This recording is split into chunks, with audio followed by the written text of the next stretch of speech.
ഓണം സദ്യ special നല്ല നാടൻ രുചിയൂറും അടപ്രഥമൻ തയ്യാറാക്കാം.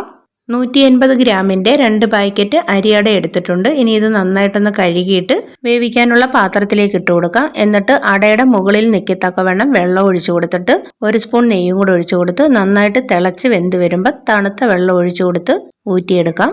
അതിനുശേഷം ഒരു പാത്രത്തിലേക്ക് 1/4 കപ്പ് ചവ്വരി കുതിർത്തത് ഇട്ട് കൊടുക്കാം. എന്നിട്ട് വെള്ളവും കൂടെ ഒഴിച്ചു കൊടുത്ത് നന്നായിട്ടൊന്ന് വേവിച്ചെടുക്കാം.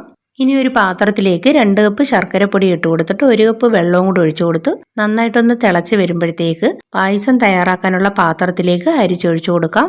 എന്നിട്ട് ഇതിലേക്ക് വേവിച്ചെടുത്ത അടയും ചവ്വരിയും ഇട്ട് കൊടുത്ത് നന്നായിട്ട് ഇളക്കി കൊടുത്ത് ശർക്കര പാനി കിടന്നൊന്ന് കുറുകി വരുമ്പോഴത്തേക്ക് തേങ്ങാപ്പാലിൻ്റെ 2ാം പാൽ ഒഴിച്ചു കൊടുത്ത് നന്നായിട്ട് ഇളക്കി കൊടുത്ത് നല്ലതുപോലെ ഒന്ന് കുറുകി വരുമ്പോഴത്തേക്ക് 1 കപ്പ് പാക്കറ്റ് പാലും കൂടി ഒഴിച്ചു കൊടുത്ത് വീണ്ടും നന്നായിട്ട് ഇളക്കി കൊടുത്തിട്ട് ഏലക്ക ചതച്ചതും ചുക്കുപൊടിയും കൂടി ഇട്ട് കൊടുത്ത് ഇളക്കി കൊടുക്കാം. അടിക്കൊന്നും പിടിക്കാതെ നന്നായിട്ട് ഇളക്കി കൊടുത്ത് നല്ലതുപോലെ ഒന്ന് കുറുകി വരുമ്പോഴത്തേക്ക് 1 കപ്പ് തേങ്ങാപ്പാലിൻ്റെ 1ാം പാലും കൂടി ഒഴിച്ചു കൊടുത്ത് വീണ്ടും ഇതുപോലെ ഇളക്കി കൊടുത്ത് നല്ലതുപോലെ തിളച്ചൊന്ന് കുറുകി വരുമ്പോഴത്തേക്ക് നെയ്യിൽ വറുത്തെടുത്ത തേങ്ങാക്കൊത്തും അണ്ടിപ്പരിപ്പും മുന്തിരിങ്ങയും കൂടി ഇട്ട് കൊടുത്ത് ഒന്ന് ഇളക്കി കൊടുക്കാം. അപ്പോഴും പായസങ്ങളിൽ രാജാവായ അടപ്രഥമൻ ഇവിടെ തയ്യാറായിട്ടുണ്ട്. ഈ ഓണത്തിന് ട്രൈ ചെയ്യാൻ മറക്കല്ലേ.